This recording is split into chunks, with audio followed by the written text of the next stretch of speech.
Hoy vamos a abordar una cuestión francamente complicada. Esa relación que parece existir desde siempre entre las religiones monoteístas y la violencia. Y para que nos hagamos una idea de la contundencia de las críticas, fíjense en lo que dicen figuras como el biólogo Richard Dawkins. Él no se anda con chiquitas, ¿eh? Su visión de la divinidad es demoledora. Y no está solo. El neurocientífico Sam Harris va en la misma línea, apuntando directamente a la religión como una de las principales causas de conflicto a lo largo de la historia. Desde luego, son acusaciones muy duras, muy potentes. Pero claro, aquí surge la pregunta clave. ¿Es esta toda la verdad? ¿Se está contando la historia completa? Pues para intentar responder a eso, vamos a hacer un recorrido. Primero, veremos de dónde sale esa acusación. Luego nos meteremos en el Antiguo Testamento y en el Corán para entender el contexto. Y ojo, porque también buscaremos si dentro de esos mismos textos hay otra cara de la moneda, un camino hacia la paz.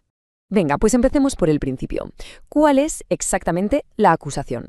¿Qué es lo que argumentan muchos pensadores de hoy en día? Pues el argumento principal es algo así: la creencia en un único Dios, un Dios absoluto, puede ser peligrosa.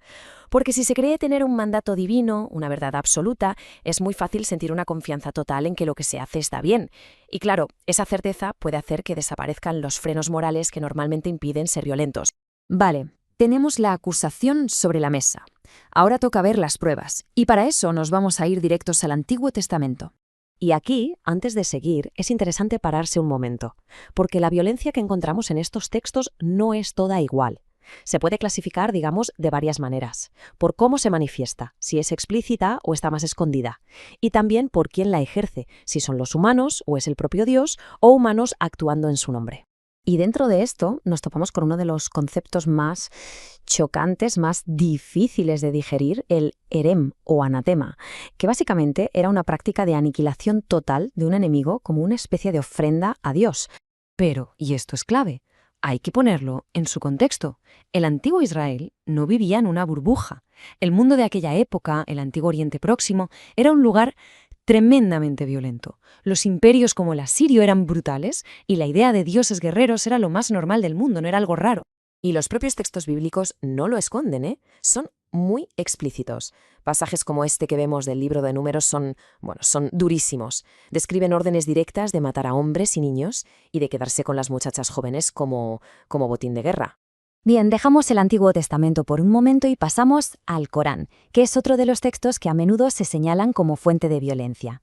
Y aquí, casi toda la discusión suele girar en torno a una palabra, un concepto que casi todo el mundo ha oído pero que a menudo se malinterpreta. Para entenderlo es fundamental conocer un poco la vida del profeta Mahoma. Su historia se divide claramente en dos etapas. Una primera en la Meca, donde predica de forma pacífica y sufre persecución, y una segunda tras la Égira, la huida a Medina, donde la situación cambia por completo. Allí funda una comunidad, un estado, y tiene que organizarse también para la defensa militar. Y aquí llegamos a la palabra clave: yihad. Es fundamental entender que su significado literal en árabe no es guerra santa, significa esfuerzo o lucha. Y esto es un matiz importantísimo. De hecho, la propia tradición islámica hace una distinción muy clara. Hablan de la yihad mayor, que es la lucha más importante, la lucha interior de cada persona por ser mejor creyente. Y luego está la yihad menor, que es la lucha física, externa, para defender a la comunidad, y se considera, como digo, secundaria y siempre defensiva. Vale, hasta ahora hemos visto la parte más oscura, los textos más problemáticos. Pero, ¿y si esa no es toda la historia? Ahora vamos a darle la vuelta y a buscar dentro de esas mismas tradiciones si existe otra narrativa, un mensaje de paz.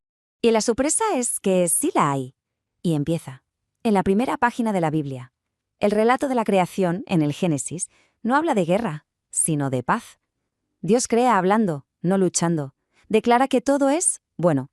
Y un detalle curioso: al principio, todos los seres, humanos incluidos, son vegetarianos. Es una visión de un mundo ideal, sin violencia. Y la palabra hebrea para paz, shalom, es mucho más que ausencia de guerra. Es un concepto súper rico. Significa plenitud, bienestar total, que todo esté completo en armonía. Es una visión de un mundo restaurado.